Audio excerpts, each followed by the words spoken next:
Overpriced listing, how to persuade clients to drop that number. They're doing a really good podcast here. Real Estate Coach Uncensored is the name of the podcast.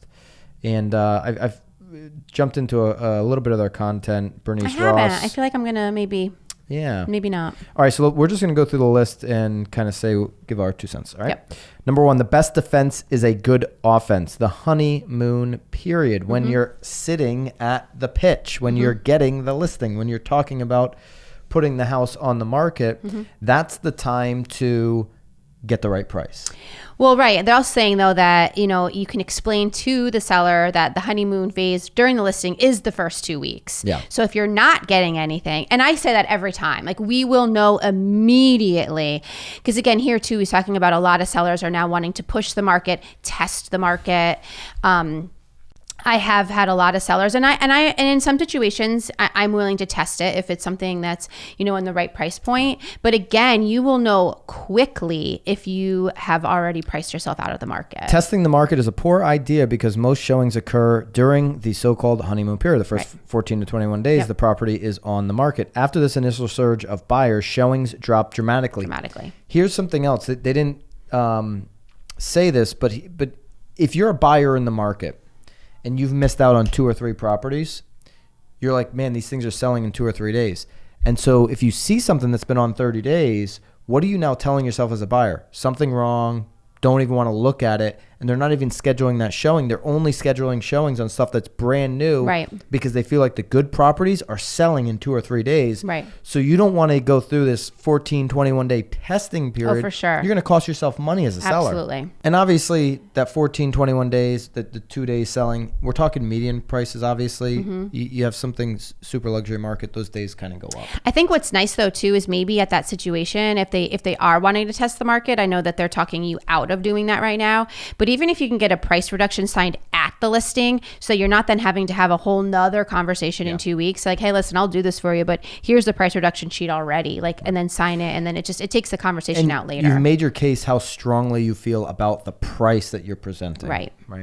Number 2, the 10 days or 1,000 page views approach. I like how they frame this, Bernice. This is great. Here's a similar strategy you can also use on listing appointments. When you take the listing, tell the seller that if you have 10 showings with no offers, that's always the golden rule. 8 to 10 showings equals an offer if you're priced right.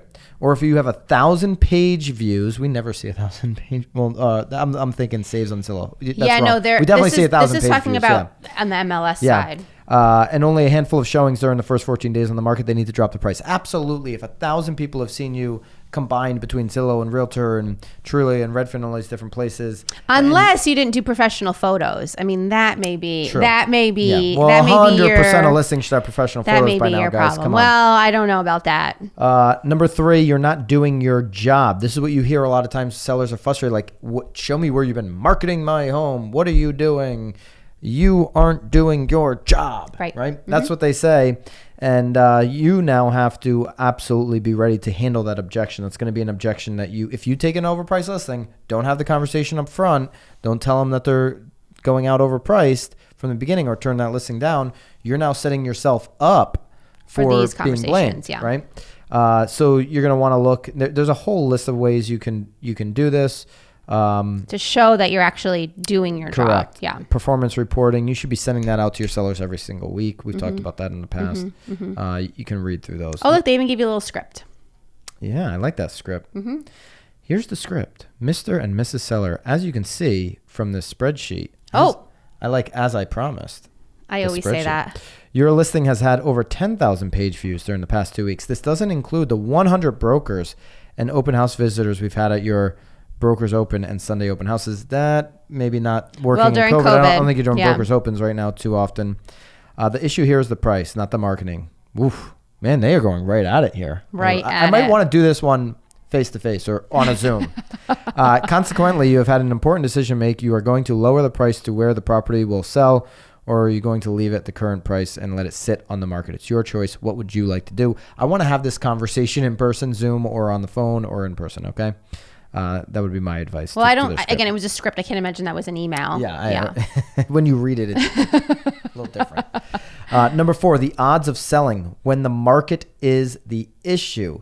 Here's another tried and true approach for getting a price reduction. If your listing is located in an area with too much inventory and prices have started to decline, here's what to say. You're not going to have that right now in this market where you've got 25 months of inventory unless you're in the extreme luxury price category. Anything close to the median price points across the country, you're not going to have 25 months of inventory. But obviously, you would explain months of inventory to the seller. You would say, hey, 25 months of inventory means if nothing else came to the market, it would take 25 months to absorb this particular price range. So definitely always educate. Absolutely. Always be educated. I mean, that's well, and I think that obviously this is just taking the listings, but I think that even with like your CMAs, like I always include active listings too. So you could see exactly what your competition is and where you actually want to position yourself based on what's sitting on the market right now too. And then number 5, if you're seeing price declines. So if some of the comps are having price declines and they're selling, you want to show that to your seller like, hey, here's 3 comps. They all did 10%, 5% price reductions, and they sold within the next 7 days. Right. On the flip side, because you're not going to see that as much in this market, you're probably going to see things going under contract quickly. When I'm pricing the property, say they want to go at $325. Here are 4 properties that listed at $299 and got bid up to $320, $325. Right. This is a strategy that I would recommend over overpricing and maybe missing that honeymoon period that they talked about earlier. Well, I think obviously listing at $299, you're opening yourself up to a $300,000 buyer, which then is driving up the $325 buyer even more because now it's a multiple offer. And I have another script in here for... They have so many scripts. You love scripts. I love scripts. If you're looking for scripts, this is a great piece by Bernice. We've done 2 great Inman pieces here today, and we have a 3rd Inman piece. Oh, by the way... Do you need some water? I feel like this is been long. Uh-oh.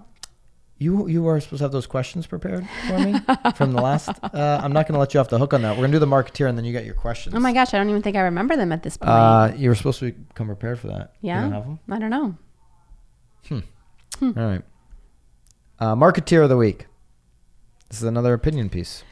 Looking for marketing help. We like opinion pieces. Although the last time we gave our opinion, we got like ridiculed in 149. Remember? Last episode? He wasn't liking our opinion on the video. Yeah, before I get to this, what did that guy say? That was ridiculous. He gave a whole list. He obviously didn't listen to the podcast though either because he didn't understand. No, he says he listened to the whole thing. Well, but we said that people didn't want to work with that listing agent, not agents. It was consumers didn't want to work with that listing agent. If you didn't watch episode 149, you should, because when we talk about this most debated listing video of all time. Yeah, and the problem is now amazing. is that actor in that video now stalks my Instagram. He's all over it. That's true. He's stalking mine too. Daniel Dobbs, thanks for watching the podcast last week. Yeah, he said there was 3 issues in your podcast, and then I kind of wrote back. He said 1, judgment of the home seller and agent to use the video. The other is your criticism of Brad Inman, my poor Brad, who simply is the messenger. And then number 3, for all the highbrow agents who would never work the listing, they're full of gas when they have the opportunity to be the buyer's broker for an $8 million. That's not what we were talking about. So there were 3 issues with your comment, Daniel. If you didn't see my comment back to you, number 1, the issue was this is an opinion podcast. So we're going to make judgments. It's exactly what we're doing on this. We're talking about opinion pieces and we're giving our opinion on this podcast. Daniel, I love that you did comment and view. I really do appreciate that. Oh, you're doing a little shit sandwich. I like it. Yeah. Number 2, we didn't criticize Brad. Anybody in media, anybody who's built the media conglomerate that Brad has understands we're not criticizing. He put out a very strong reaction, WTF, to this video. Well, but that works too, because if he had done a whole like, hey, watch this video, but make sure you watch this video first, like it definitely wouldn't have had the same splash. And then number 3, if you did listen to the whole thing, which you said you did, and I really thank you and appreciate you for that, we agree an $8 million sale is legit. And I don't think people wouldn't bring a broker to it because of the listing video, but the debate was, would you put this kind of marketing and branding on your listings? And that was the discussion. And I appreciate you, Daniel, for kind of continuing that discussion. For sure.